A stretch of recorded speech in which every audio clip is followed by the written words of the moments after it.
بسم اللہ الرحمن الرحیم۔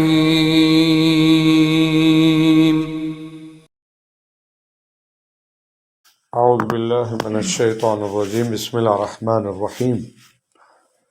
کتاب الطہارۃ۔ الطہارۃ مصدر طہرہ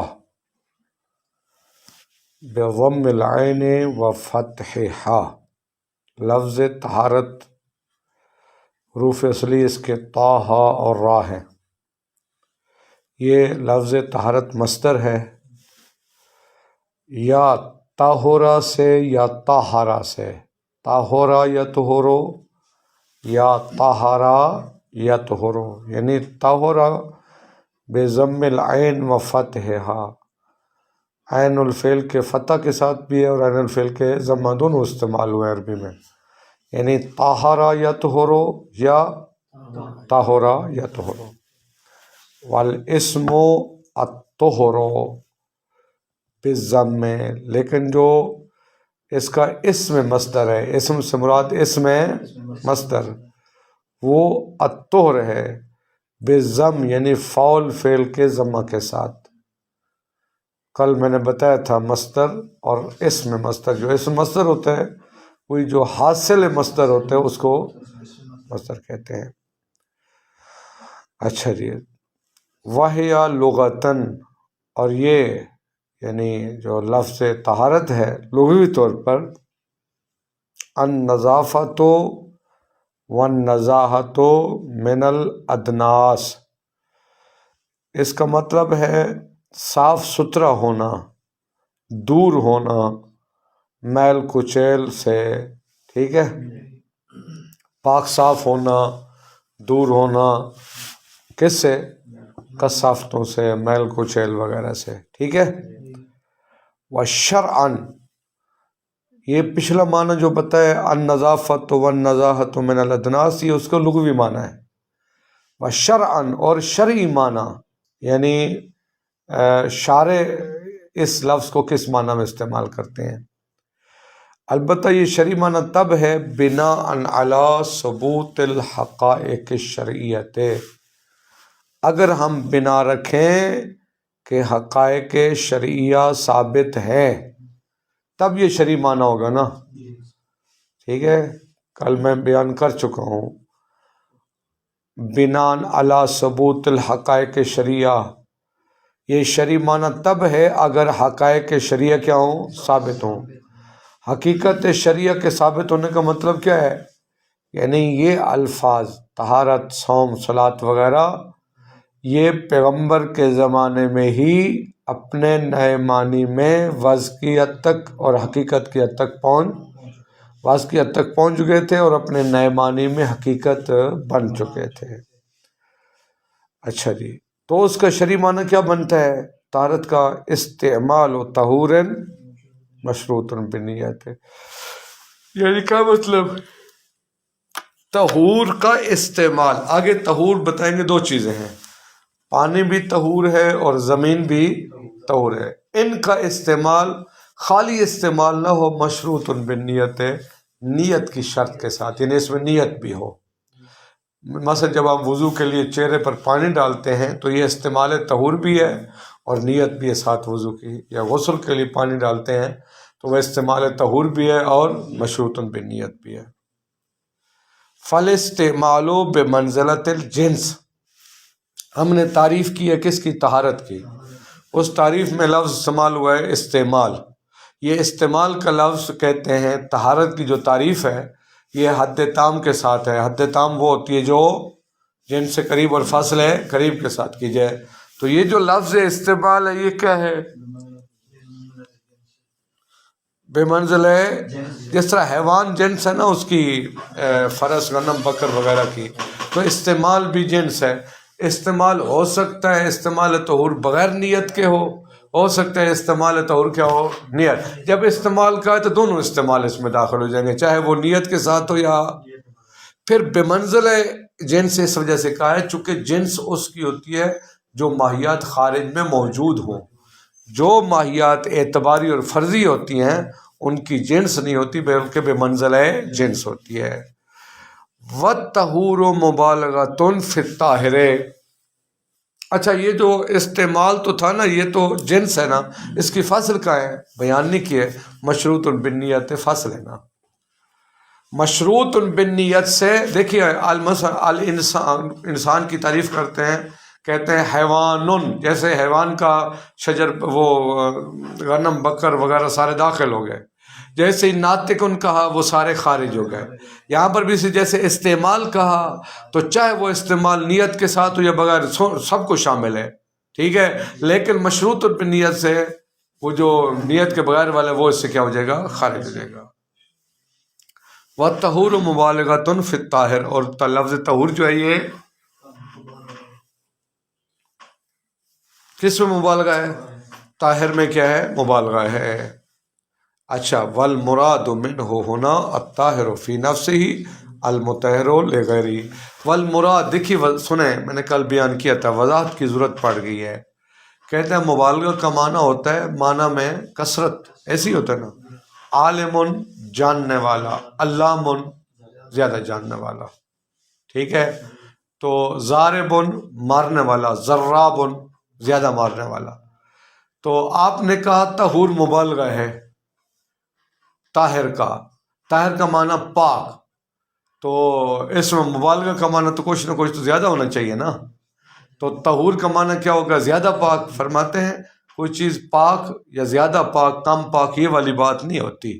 اگر ایک شے پاک ہے تو پاک ہے، پاک نہیں ہے تو پاک یہ نہیں ہو سکتا کہ ایسے کہ مثلا اگر آپ ایک کپڑے کو ایک دفعہ دھوتے ہیں، ایک کپڑے کو 10 دفعہ دھوتے ہیں، نہیں کہہ سکتے جس کپڑے کو آپ نے 10 دفعہ دھویا وہ زیادہ پاک ہے، نہیں، پاک ہے تو پاک ہے۔ لہذا مبالغہ کیسے کہتے ہیں؟ مبالغہ اس اعتبار سے ہے، طہور کا مطلب یہ ہے خود پاک ہوتا ہے، دوسری نجس چیز کو پاک کرتا ہے۔ الطاہر فی نفسہ، مثلا پانی اور مٹی خود پاک ہیں، المطہر لغیرہ، دوسری چیز کو کیا کرتے ہیں؟ پاک کرتے ہیں۔ وہی فرما رہے ہیں والمراد منہ، اور طہور سے مراد یہاں الطاہر فی نفسہ المطہر لغیرہ۔ اچھا، اگلا نقطہ، جو الا، یہ طاہرا یطہر لازم ہے، طاہرا یطہر کیا ہے؟ ٹھیک ہے، کہتے ہیں جو الا بحسب الاستعمال متعدیا۔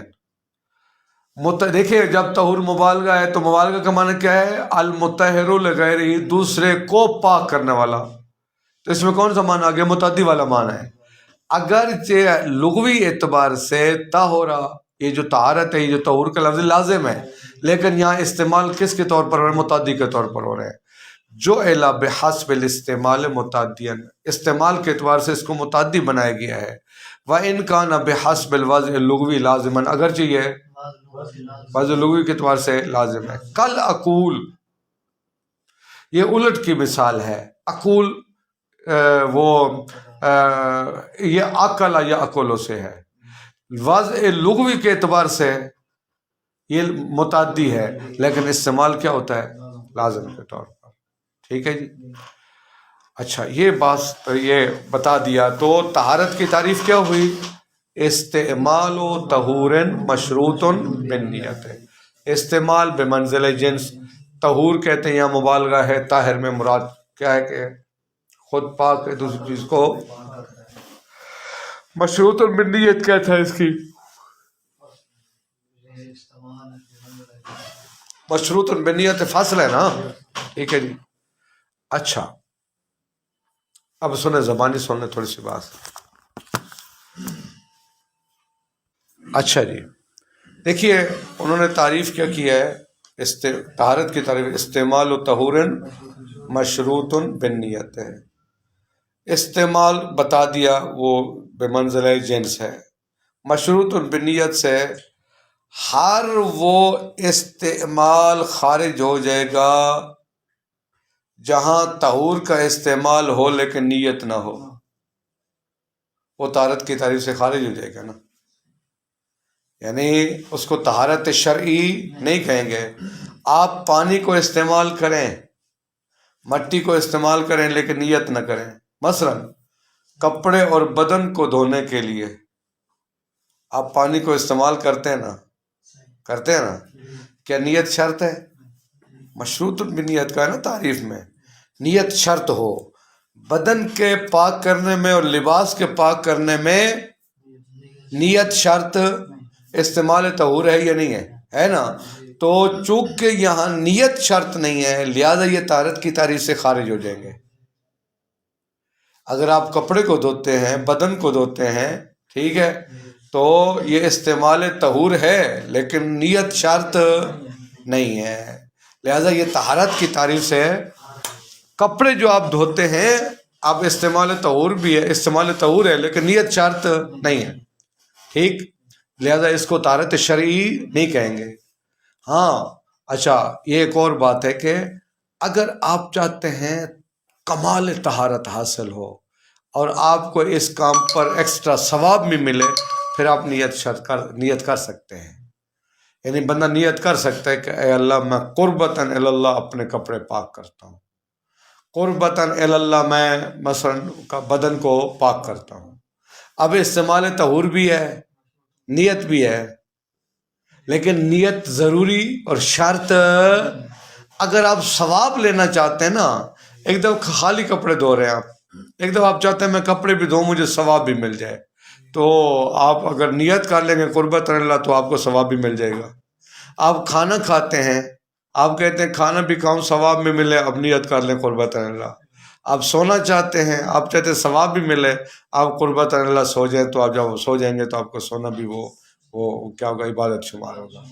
تو اب یہ جو ہے نا نیت، یہاں کپڑا پاک کرنے میں، بدن کے پاک کرنے میں نیت شرط نہیں ہے، اگرچہ اگر آپ ثواب حاصل کرنا چاہتے ہیں تو پھر آپ کہہ سکتے ہیں کہ نیت شرط ہے، وگرنہ طہارت اس کے پاک کرنے کے لیے نیت ضروری، لہٰذا وہ طہارت کی شرعی تعریف سے خارج ہو جائیں گے۔ بدن کو پاک کرنا، کپڑوں کو پاک کرنا، دیوار نجس ہو گیا اس کو پاک کریں، قالین پاک کریں، تو یہ سارے کے سارے طہارت کی تعریف سے کیا ہو جائیں گے، خارج ہو جائیں گے، ان کو طہارت شرعی نہیں کہیں گے۔ اچھا، پھر بچے گا کون سی؟ تو کس کو کہتے ہیں طہارت شرعی؟ وضو، غسل اور تیمم، کیونکہ ان میں استعمال طہور بھی ہے اور مشروط بالنیت بھی ہے۔ آپ وضو کریں، آپ غسل کریں یا تیمم کریں، تیمم میں آپ مٹی کو استعمال کریں، وضو اور غسل میں آپ ممکن آپ کیا کریں، وہ آپ پانی کو استعمال کرتے ہیں، پانی بھی کیا ہے، طہور ہے، اور مٹی بھی طہور ہے، استعمال طہور بھی ہے۔ وضو، غسل اور تیمم میں نیت بھی شرط ہے، لہٰذا یہ جو آپ وضو کے لیے پانی کو استعمال کرتے ہیں ساتھ نیت بھی ہوتی ہے، جب آپ وضو کر لیتے ہیں تو آپ کو طہر حاصل ہو جاتا ہے، آپ کو پاکی کی حالت حاصل ہو جاتی ہے طہارت کے نتیجے میں، طہارت کی وجہ سے آپ کو طہر حاصل ہو گیا۔ طہارت کیا ہے؟ استعمال طہور مشروط بالنیت ہے۔ تو اچھا توجہ فرمائیں، اب انہوں نے کہا ہے استعمال طہور، مصنف کی عبارت کا ظاہر یہ ہے طہور سے مراد مطلقاً، چاہے وہ مبیح صلاۃ ہو یا مبیح صلاۃ، یعنی ظاہر یہ ہے کہ مراد مطلقاً استعمال طہور ہے، ٹھیک ہے۔ کہتے ہیں اگر مطلقاً مراد ہو، ٹھیک ہے، تو پھر کیا ہوگا، اس کا مطلب ہے پھر ہر وہ استعمال طہور بھی طہارت بن جائے گا جو مبیح صلاۃ نہ ہو، جبکہ اکثر فقہاء اس بات کے قائل، مثلا آپ کے اوپر غسل جنابت واجب ہے، آپ وضو کرتے ہیں، کھانے پینے کے لیے وضو کر سکتے ہیں نا، ہے نا بھی، آپ کھانے پینے کیا کریں، وضو کریں، اب یہ استعمال طہور ہے یا نہیں ہے، مشروط بالنیت بھی ہے یا نہیں ہے، لیکن مبیح صلاۃ نہیں ہے۔ آپ دیکھیے، اگر طہور سے مراد ہو مطلقاً طہور، جس طرح کے عبارت سے ظاہر بھی، تو پھر جو مراد نہیں ہے اس کو بھی شامل ہو جائے گا۔ اس کا مطلب ہے پھر استعمال طہور چاہے مبیح صلاۃ ہو یا مبیح صلاۃ، سب کو شامل ہو جائے گا۔ سمجھ آ گئی بات نا؟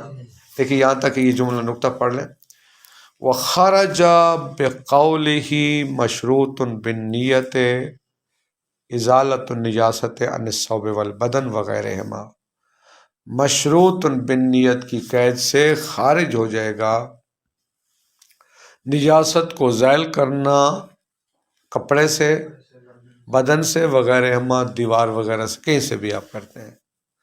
فإن النیۃ لیست شرطا فی تحققہ، یہاں پر ان کے متحقق ہونے میں نیت شرط نہیں ہے، یعنی اگر آپ پاک کرنا چاہتے ہیں تو نیت شرط نہیں ہے۔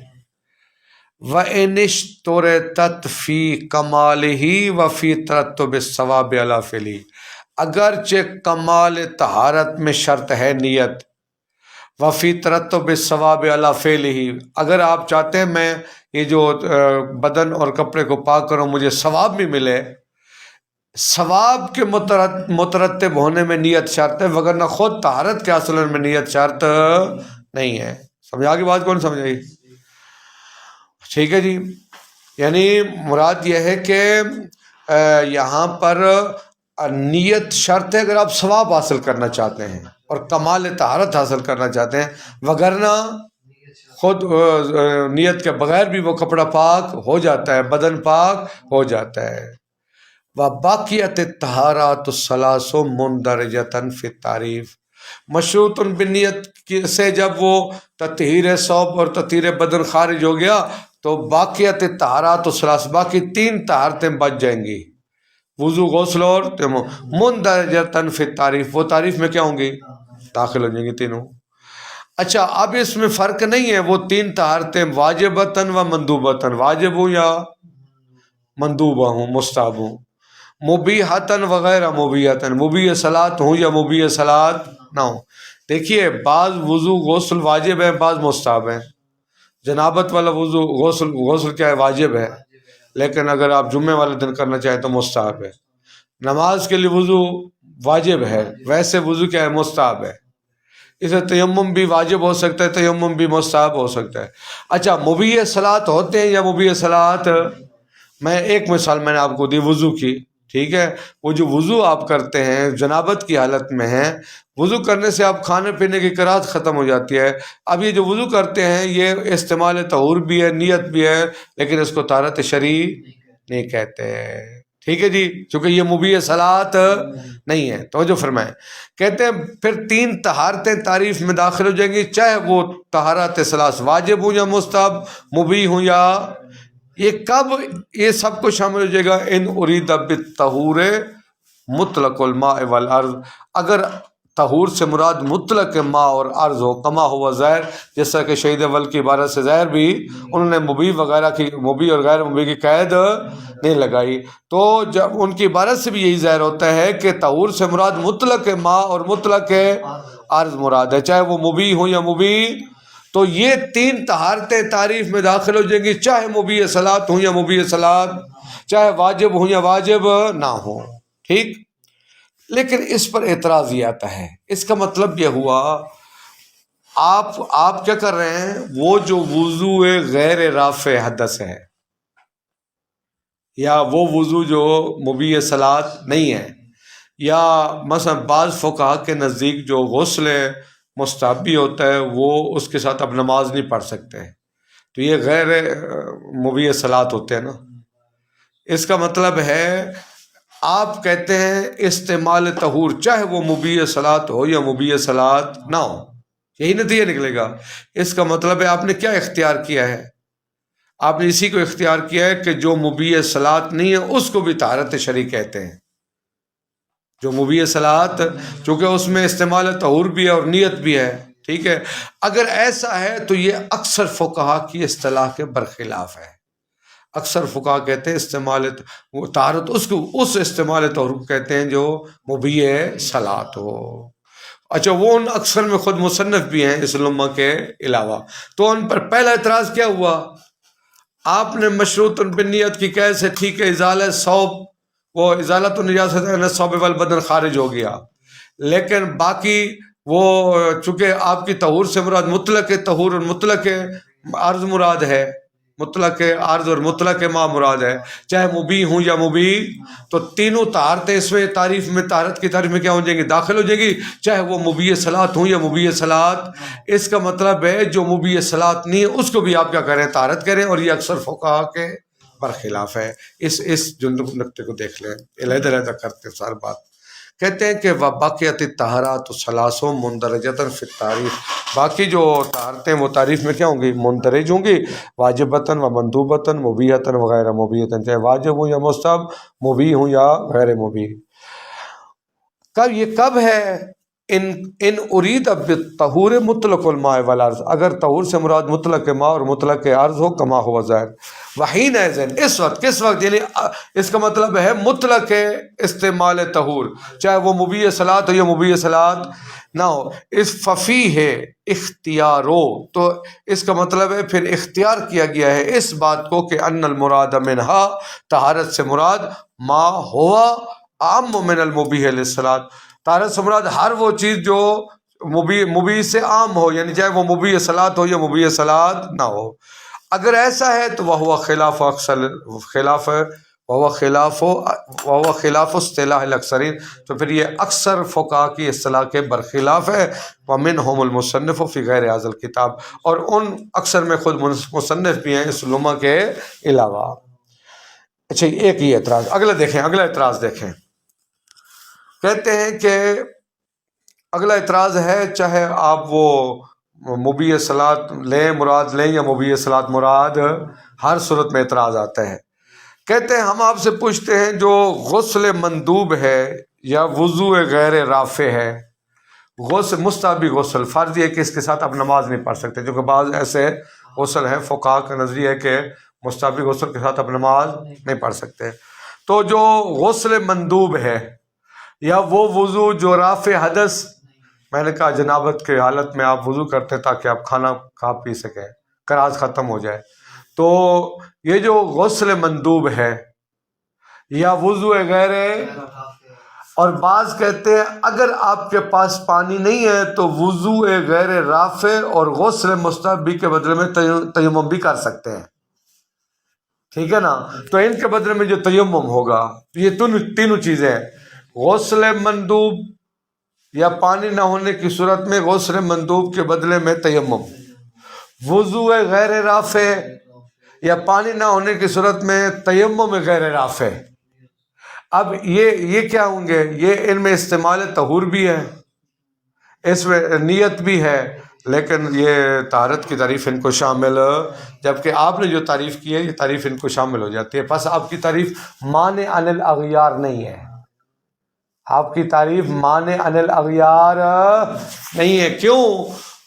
غسل مستحبی اور وضو غیر رافع وہ کیا ہے؟ استعمال طہور بھی ہیں، مشروط بالنیت بھی ہیں، لیکن ان کو طہارت نہیں کہتے، جب آپ کی تعریف اس کو شامل ہو جاتی ہے۔ اچھا ایک اور اعتراض یہ ہے کہ آپ وضو کر رہے ہیں، چاہے وہ مبیح صلاۃ ہے یا نہیں ہے، چاہے وہ رافع ہے یا نہیں ہے، مطلقاً آپ چہرہ اور بازو دھو کے چھوڑ دیتے ہیں، تو وہ مسح بھی سر کا مسح نہیں کرتے، پاؤں کا نہیں مسح کرتے، یعنی کچھ آپ وضو کرتے ہیں، کچھ غسل کرتے ہیں، کچھ تیمم کرتے ہیں، یہ جو آپ نے بعض حصے انجام دیے، استعمال طہور ہے یا نہیں ہے، نیت بھی ہے یا نہیں ہے، آپ کی تعریف ان کو شامل ہو جاتی، جبکہ اس کو طہارت نہیں کہتے۔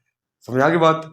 دیکھیے ترجمہ، او ینتقضو، یہ او سے دیکھیں، اب یہ ذہن میں رکھ لیں، یہاں سے جو اعتراض ہے طہارت کی تعریف پر، چاہے وہ مبیح صلاۃ ہو یا مبیح صلاۃ نہ، ہر صورت میں اعتراض آتا ہے۔ او ینتقضو فی طرد ہی، ایک ہوتا ہے وہ طرد یعنی مانع ہونے کے اعتبار سے، یعنی آپ کی تعریف مانع عن الاغیار نہیں ہے۔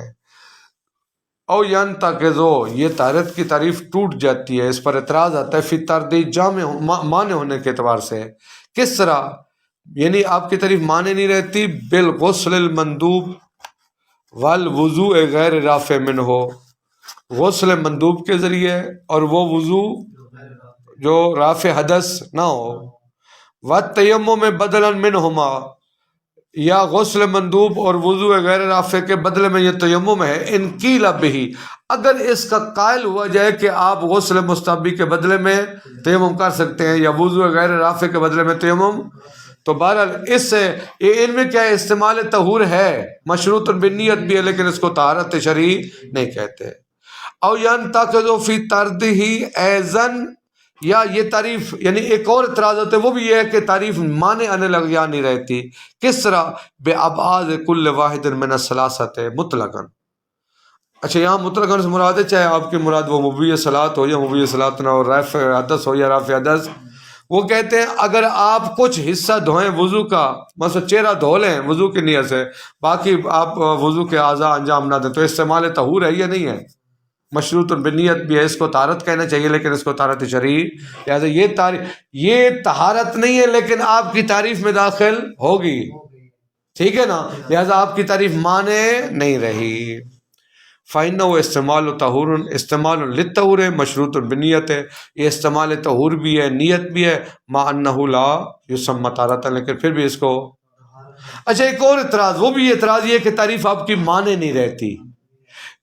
بما لو نظر تطہیر الثوب ونحوہ من النجاست ناویہ.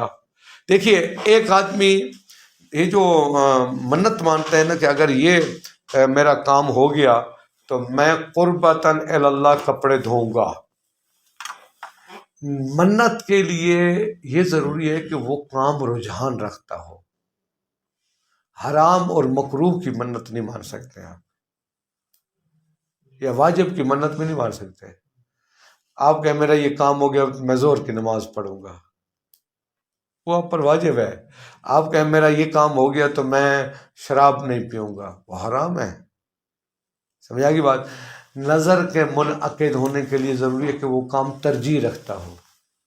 تو اگر یہ بندہ کہے کہ یہ میرا کام ہو گیا تو میں قربتاً الی اللہ کیا کروں گا، کپڑے پاک کروں گا، تو ٹھیک ہے نا، قربتاً اللہ اس میں نیت کر ہے تو یہ ترجیح رکھتا ہے، منت منعقد ہے. اب ایک آدمی نے منت مانی، کام اس کا پورا ہو گیا، اب وہ کپڑے دھو گے کیا، قربتاً الی اللہ، ٹھیک ہے نا. کہے گا قربتاً کپڑے دھوتا ہوں، ٹھیک ہے نا. اب استعمال طہور بھی ہے، مشروط بالنیت بھی ہے، لیکن اس کو طہارت شرعی، لیکن آپ کی تعریف میں داخل ہو گیا. یہ بما کا عطف ہو رہا ہے کس پر، کوئی بتا سکتا ہے؟ ينتقض في طرده ايضا بابعاض كل واحد وبما، اور یہ تعریف آپ کی ٹوٹ جاتی ہے اس کے ساتھ لو ناظرہ تطہیر الثوب، اگر کوئی شخص تطہیر ثوب کی ونحوہ یا تطہیر بدن کی منت مانے نجاست سے، ناویان منت یہ مانے کہ میں کپڑا پاک کروں گا، لباس پاک کروں گا، بدن پاک کروں گا نیت کے ساتھ، ٹھیک ہے. فَإِنَّ النَّظْرَ مُنْعَقِدٌ، نظر یہاں ٹھیک ہے منعقد ہو جائے گی لرجحانی، چونکہ وہ ترجیح رکھتی ہے، ٹھیک ہے جی. اب دیکھیے اب یہ آپ کی طہارت کی تعریف میں داخل ہو گیا لیکن اس کو طہارت شرعی، لہذا آپ کی تعریف مانے نہیں رہی. تو یہ اتنے سارے اعتراضات کیے. آپ چاہے آپ کی مراد صرف وہ عام میں من المبیح ہو پھر بھی اعتراض آتا ہے، آپ کی مراد صرف مبیح صلاۃ ہو پھر بھی اعتراض وارد ہوتے ہیں. ساری باتیں کرنے کے بعد شہید ثانی فرماتے ہیں وَمَعَ ذَلِكَ، باوجود ان اعتراضات کے جو طہارت کی تعریف پر وارد ہوئے، فَهُوَ مِنْ أَجْوَدِ التَّعْرِيفَاتِ، شہید اول نے جو طہارت کی تعریف کی ہے یہ سب تعریفوں میں سے زیادہ خوبصورت ہے. کیوں؟ لِكَثْرَةِ مَا يَرِدُ عَلَيْهَا مِنَ النُّقُوصِ فِي هَذَا الْبَابِ، فی هذا الباب یعنی طہارت کی تعریف کے باب میں جو نقوض اور اعتراضات ہوئے ہیں اس تعریف کے علاوہ جو باقی تعریف پر وہ بہت زیادہ ہیں. اس دیکھیے ایک تعریف کی شہید اول نے کتاب اسی طہارت کی، باقی جو فقہاء نے تعریفیں کی ہیں طہارت کی ان پر اس کی نسبت بہت زیادہ اعتراضات وارد ہوتے ہیں، ٹھیک ہے. ان کی نسبت اس پر کم اعتراض ہے، تو بالآخر باقی تعریفوں میں سے سب سے اجود تعریف یہی ہے. آگے بات یہ کافی اتنا